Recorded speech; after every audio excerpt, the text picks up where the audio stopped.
We're talking today with Jim Kesterke of Berrien Springs, Michigan. The interviewer is James Smither of the Grand Valley State University Veterans History Project. Okay, Jim, start with some background on yourself and to begin with, where and when were you born? I was born here in Berrien County, 10/11 of 51. My parents were Gordon and Ruth Kesterke. Okay. And then did you grow up in the area? I grew up in the area, went to school in Berrien Springs, graduated from Berrien Springs. Okay. And what was your family doing for a living when you were growing up? My mother worked for various places. As she was a secretary at Pennellwood Resort. She was a secretary at the local churches. She was heavily involved in civic work. My father worked for Dean's Dairy, delivering milk. He delivered retail door to door and then delivered wholesale to the stores. Okay. Now you're in high school in a period when Vietnam is going and this kind of thing. Did you get a draft notice or were you considering going in the military? Yes, I was considering going in the military and went for a physical to in fact enter, but was denied entry due to the fact that I'd had a serious football injury my senior year in high school, so where they had to drill into my head, and so it left a soft spot in the back, and at that time I was having petit mal seizures, and so the service would not accept me. So I started pursuing my career in law enforcement. Okay. And did you go to college or just a police training program, or how did you go about getting into police work? I did. I went to Police Academy. At that point in time, they were offering at Lake Michigan College, which is locally there in St. Joe. I went through that, completed it, and then was hired for a short time in Berrien Springs, then to Niles, then back to Berrien Springs again. Okay. And you can talk a little bit about sort of what the original policeman's job was like, or what kinds of things you were doing, first 10 years or so. Well, the first 10 years was an eye-opener to me. I had always wanted to be a police officer. I was inspired by an uncle, Joe Sieber, who was a police officer in Benton Township and a chief. And when I got into it, I just wanted to get into it to help people. And it definitely opened that up to doing that, but then also saw a lot of pain and misery that I did not anticipate. Okay. What kinds of things did you see that sort of surprised you or that you just hadn't thought about before? Dealing with the deaths of friends, parents, kids I'd grown up with in Berrien Springs. Of course, the circle of life in Berrien Springs was having to go and either do CPR on a parent, not being able to revive them, suicides of friends or family, schoolmates that had committed suicide, schoolmates that were in traffic accidents that you couldn't recognize them at the traffic scene. In turn, going and telling that boy's mother, that he was dead. Pain and heartache of victims that have gone through rapes and murders, and even in small town Berrien Springs, we had a little bit of everything. And as a policeman there, you kind of dealt with whatever came up. They Correct. didn't have people with specialized areas or things like that. No, you did it all. Okay. Now, what kind of training or support did they give to policemen to kind of enable them to deal with the stress or the pressures of the job? That's an excellent question. At that point in time, there was nothing. It was kind of a joke, but it was actually true in many instances that the officers, to deal with their stress, they held what was later referred to as choir practices. And what the choir practice amounted to is after the shift, the guys would meet somewheres and they would take a 6-pack of beer or what have you, and they would sit around and just talk, and they would talk about what had transpired. And so they did their own kind of in-house debriefings, but you really couldn't go home. You didn't want to talk to your wife, so to speak. It was too rough on them. You didn't want to share a lot of the horrific scenes with them. And so that's how we dealt with it, was in-house. we saw a need, I pushed for a type of group that could in fact go out and help fellow officers. And there was a local psychiatrist here, Dr. Showalter, who was heavily involved with that. And then it was Dr. Jeffrey Mitchell that got the ball rolling as far as with the CISM organization. Okay. So about what time frame now was this stuff starting to happen? The organization coming together, I want to say I took my training from Dr. Mitchell himself. I think it was back in 1984, and he was doing it maybe a couple of years prior to that. Okay.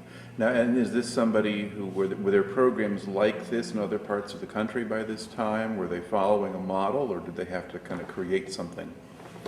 They were trying to follow Dr. Jeffrey Mitchell's model. I think his idea is to have this training worldwide, statewide, so everybody knew the same thing, so that if in fact there was a major catastrophe, then whoever responded, they treated the people the same way and responded the same way. But as far as you know, were there programs like this up and running in other places at the time? Did Dr. Mitchell talk about anybody else and what they had done, or? Yes, he had. Okay, all right. Now, within your own career, I guess what kinds of official positions did you hold when, or what rank level were you at? So you enter... I held all positions. I actually started as a reserve, working for Berrien Springs. I was working at the dairy, and then I would go in and work on weekends with the guys. It was a volunteer position. Okay. And then I put myself through the academy, and then started out as patrolman. I got promoted to sergeant, and then I was promoted to lieutenant. And then my last 20 years I spent as chief. Okay. Now, is it while you were chief that you were kind of working to get this, the CISM group organized? Had you become chief at that point? It was just prior to becoming chief. Okay. I went to the training, seeking to, join the program. Okay. And now, what does the program sort of do for people, or what, if you're deal with a situation or help an officer or a group of them who need support, how does that work? In Berrien County here, our group, our team, the idea is that, we not only help police, but we help police, fire, ambulance, dispatch, whereas the organization in New York that had called us out there was strictly providing peer support for the police officers. We respond wherever they consider a critical incident. We'll take, for example, a fatal, which is a lot of what we do, a fatal traffic accident where someone is killed. Officers, young fire department personnel have a hard time dealing with that sometimes, and they have questions. And so they will summon us as a team. We have a coordinator, Joe Garski, who was with the Sheriff's Department. I worked with him for many years. We have firemen on there as well. Depending upon what the incident is, depends upon the amount of peers that they'll come in. If you're going to have a large amount of fire department, they'll try to have fire personnel be there. If there's going to be the police, they'll have that. But they generally try to have a representative from each, so that if there's a question or concern that comes up. And so we've gone out on fatals, we've gone out on drownings, we've gone out on fire deaths, the suicides, we've gone out on department personnel killed en route to the scene. We'll go out on anything that we're called out on. A lot of times it's, let's say a baby dies. That's hard for anybody to deal with. And then the idea is we go in and we go behind closed doors, and no names are taken, and no notes are taken, and nothing is repeated out of context from there. And then you'll get the many facets, whether it be a dispatcher and you have the patrol person and then the medical personnel. They tell their story from where they were, and it better helps, say, the patrol understand, well, doggone it, how come this person didn't respond as quick as I thought they should have? Well, they can say, well, it's because something was tied up, or, they had to prioritize, or what have you, or the helplessness that the dispatcher feels. When they're up at dispatch and the people are out in the field, time seems like is so long. And so it becomes almost a unified effort, bringing all the stories together. It helps each person feel a little bit better by themselves. Okay. So do you sort of share information between the different participants or witnesses, if you will? Because I take it you're talking to them individually? They come in one at a time, or they come in as a group and you talk to them together? It is as a group, I'm sorry. Okay. We can do individual debriefings if that's requested, but we generally try to do it as a group therapy. That way each person hears it. You don't try to criticize, you don't try to be critical whatsoever, or gee, why didn't you do this? It's, what were you feeling at the time? What were your thoughts at the time? And get their input. And then the other person, here's what they have to say, and, they can fill in, what their thoughts processes were. The whole process could take 45 minutes, or we could be there for 3 hours. Okay. Now, do you normally work in teams? Do you have, and how many people in a team if you have one? Yes, we do. Good question. In fact, we do go out as a team. And again, depending upon what the incident is, our coordinator, Joe, will then facilitate. He'll call up. We have a list of maybe 10, 12, 15 team members, and he'll call them up and see if they're available. Generally, we'll call 1 or 2 police. We'll try to call fire if it's necessary, people that are on the EMT list. And then we always have we call it clinical psychologist, psychiatrist. They go as the real expert. I mean, we can recognize symptoms that maybe we, the common layperson, can't deal with. They'll see something, gee, we need some deeper help with this. We also have ministers involved that come with it too. We have, I'm on the board as well as the team, and we use the clergy as well, and they're a big help. Okay. And then we're talking right now still about the kind of the local cases in this general region. And when you're dealing with those, I don't know, what kinds of problems or difficulties come up? Do things always work smoothly, or do you hit snags? That's a good question as far as having problems come up, but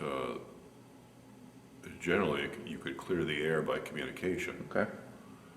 And in the old days, I'm going to say in the old days when I started, you didn't have anybody to talk to, and you dealt with it internally, and it ate your insides out. And a number of people would commit suicide. They just, you just can't handle it. You see a lot of crap out there.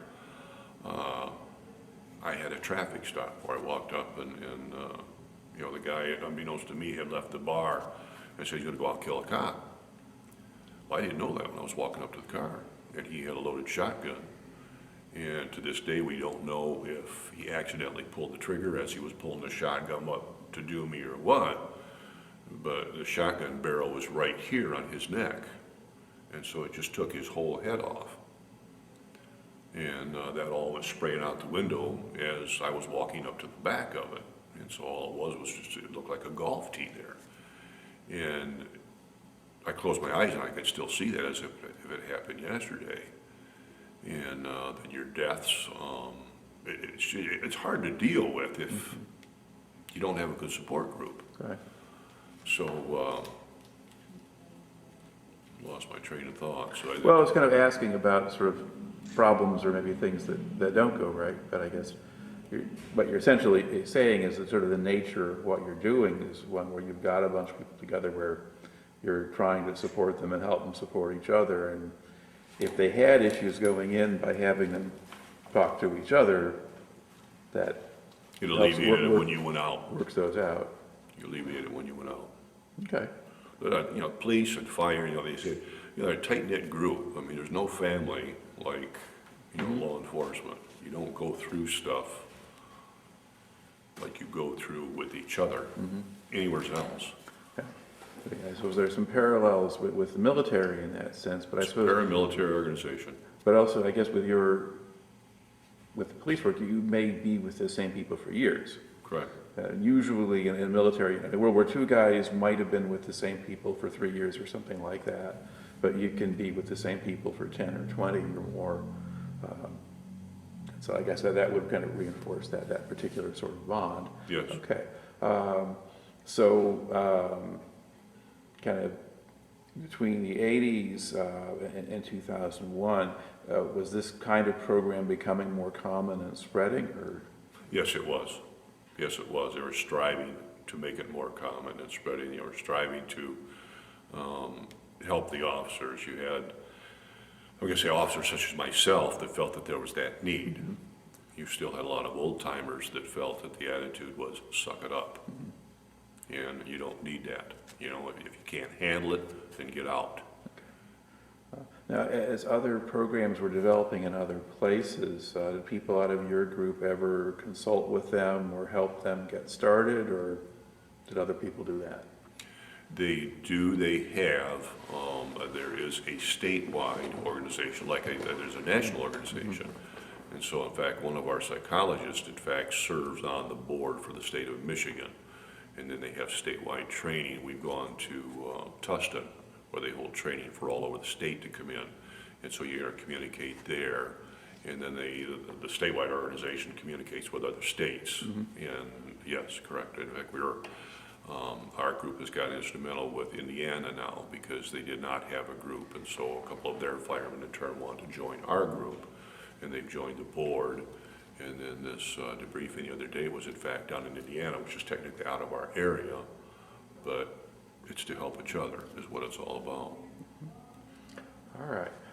Now, normally with the Veterans History Project, we would not be talking to law enforcement people despite the parallels, but in this case, you had an experience that relates to conflicts that this country has been involved in. And so we're talking, of course, about the whole 9/11 incident that happened in New York City in 2001. Basically, tell me about, I guess, first of all, how did you first learn about the incident itself?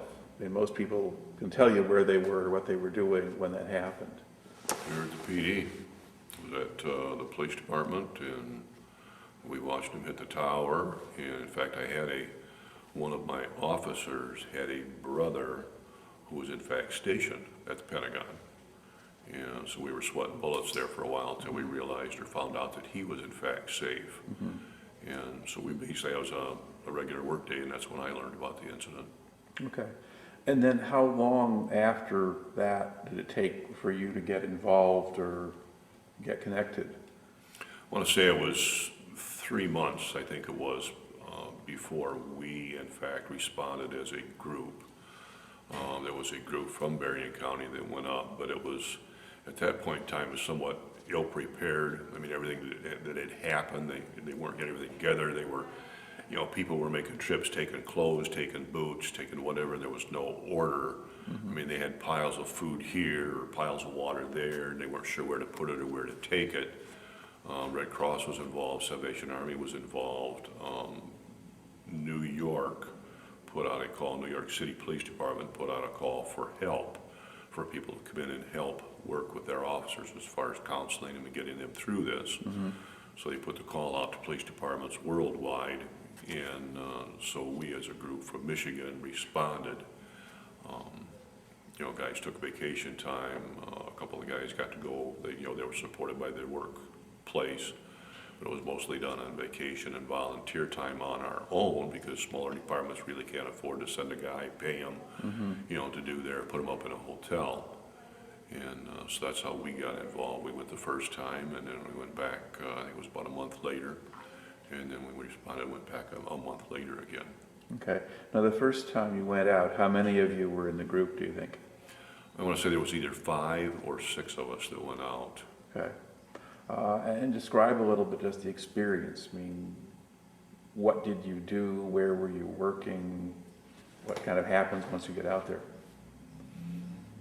It was overwhelming to go out because most of us had never been to New York. And of course, New York is the big city. Mm-hmm. I'm a small town country bumpkin that, it's big to go to St. Joe or Benton Harbor. So there was anticipation, but I mean, it was all, it's, we were going there to help our brothers and wondered how we were gonna be accepted or helped or what have you. But they had a well-organized, we went out there and we worked out of the Federal Reserve Bank.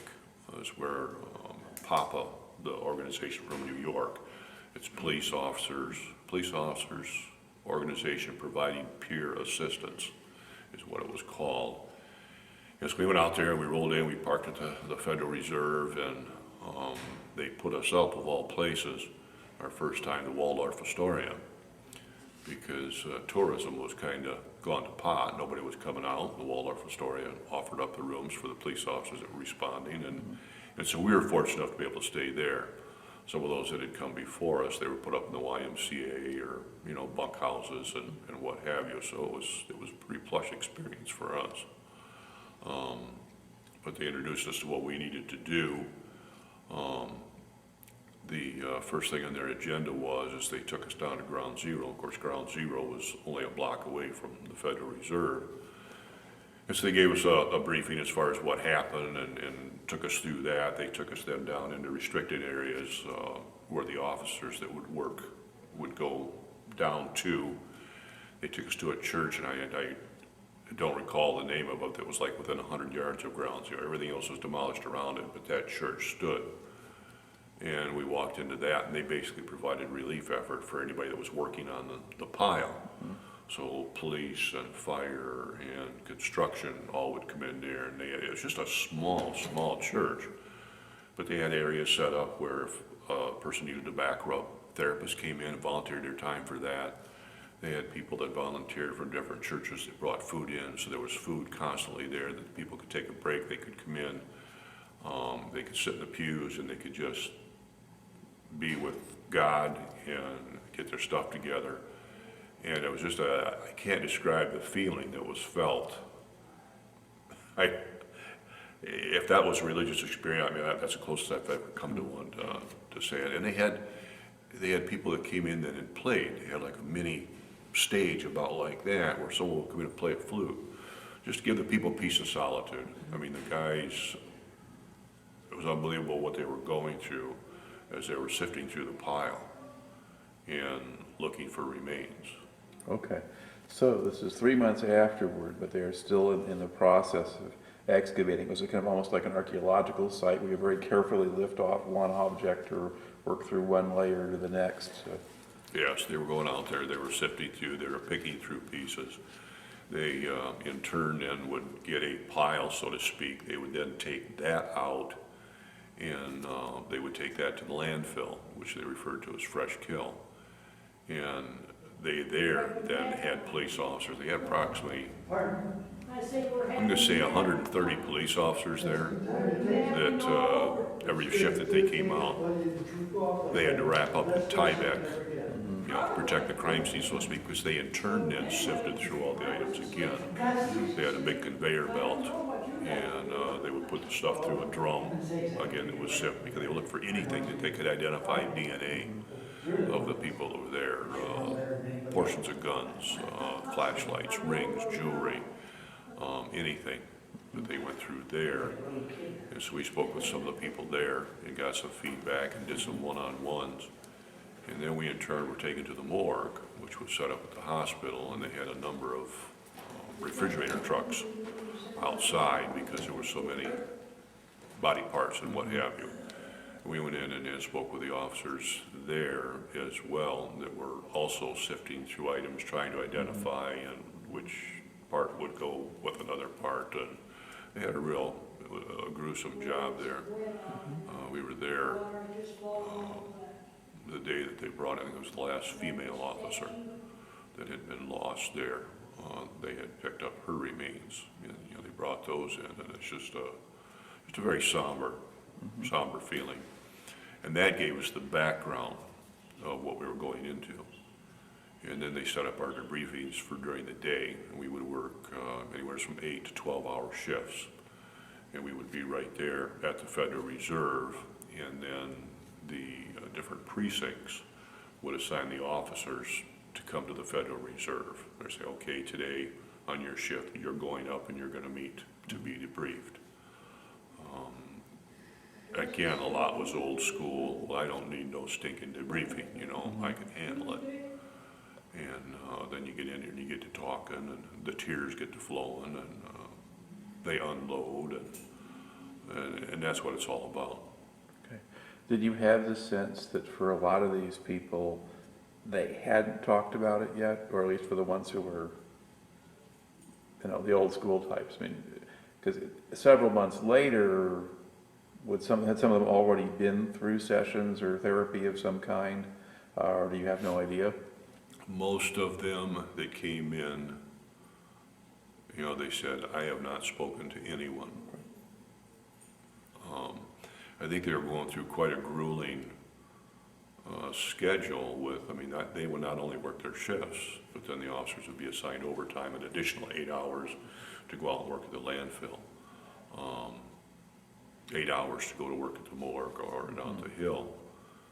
Something I neglected to mention is also at the landfill was where they taken all the remains as far as police cars and fire trucks. And never, that was a shell shocker for me to see all those carcasses of emergency vehicles just burned. I just can't imagine all that many of them being burned at once, and who or what was in those and how they went. I'll never forget that either. Okay. Now, the people on your team, do you have ways of supporting each other? You're functioning as therapists or something like that, but you're also absorbing an awful lot of this stress or whatever yourself. What are the things that you kind of do to keep yourself on track? Or Drink. Scratch that. Okay. Yes, we do. We look to support each other a lot. And initially when we went out, and then they asked us to go a second time, and then they asked us to come back out a third time, they found that probably was the smartest thing to do later. And there weren't a lot of teams that repeated going out there quite a few times, and that it was too much and it was overwhelming. I want to say it was our second trip that we went. We had somebody with us that basically had a breakdown when she got out there. It was just too much. So then they debrief us prior to us going home from being there the week, and basically doing the same thing. Take care of yourself, and get your sleep, and then look for these different symptoms and what have you. And then we spoke again when we got back, and a number of us were good friends. The three of us specifically that were the only ones that went out all three times. It's like I said, Joe Garski and Lonnie Granke from the Sheriff's Department, myself. We were very good friends, very good friends. We worked in law abiding we figured out between the three of us, we had close to 85 years law enforcement that we went out there. In fact, it amazed a lot of the officers that we talked to that as old as what we were. But yes, we dealt with it. It still affects us. We still think about it. And what sort of impression did you have of the people that you were helping or working with, or what kind of struck you about them, either as individuals or a group? That they're just like us. They're just like us, just doing a job there. It's just a different city. But they literally opened their arms to us. They were open to us. They said the same thing to us. We thought people coming from Michigan, they weren't going to have the first iota about what was going on. But it's like a big happy family. And they were grateful. They were grateful that we came. We're the ones that were going there telling them we're grateful for what they went through and what they did and what they were doing. But it was, especially after the first trip, going back the second time, you couldn't wait to get back to family. And we made some lasting relationships with a lot of people. We get Christmas cards still. A fireman that we made friends with out there, he in turn has come here a number of times and spent time with us. Detectives, they've also come here and we played host to them. So it's lasting relationships, It was just a good thing. I would very easily call it home. Now, have you gone back to New York since then? We have. Like I said, we went out there 3 times with the Citizen group, and then I went back out with my good buddy Joe Garski. We took our wives out so they could see what it was all about. And we in fact stayed with the buddy Tom Robson, who was a battalion chief. He also was a forensic dental person, and he in turn recently got his ministerial credentials. So he came here and performed the wedding ceremony for Joe Garski's daughter. So yes, we went back out, and it was ironic because Tom and his wife took us back down to Ground Zero, and that was the first time Tom had been back there since that had happened. And it hit him pretty hard. I mean, it was, still affecting what was going on. I mean, you just can't imagine, the amount of rubble and the building that came down and the damage it did, and the human remains that were unrecognizable. And then I went back again. I took just my wife, and I wanted my son to go back with me. And so we made a trip through there at that point in time, too. And what year was that? A while ago now? It's probably been 5, 6 years ago, Okay. I'm going to say. And how much had Ground Zero changed since you were there the first time? Since being there the first time, you wouldn't recognize it. You just wouldn't recognize it.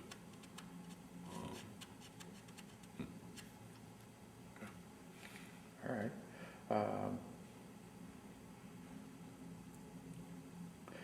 I think that's the core story here that we were looking to get. I guess, having gone through all of that, I mean, now, how do you think that's affected you personally, or what have you taken out of that whole experience? Particularly of having worked in New York. What I've taken out of it is the privilege of being able to be, is it right to say a privilege to be part of that, to be part of helping, to be able to help a larger, what do you call larger force, a larger thing, whatever was going on, to have been able to do my small part. That's one of the, how do you say it, it's one of the most memorable things that happened in my life, with the exception of the birth of my 2 kids. It was an honor, privilege to serve. I'd do it again in a heartbeat. All right. Well, you went into the police work to do good work, and certainly got your chance to do that. We did. Well, it makes for a good story, so thank you very much for taking the time and sharing. I hope you can do something with it. Okay. If you can do something with it. Sure. If you need anything else, in fact, I talked to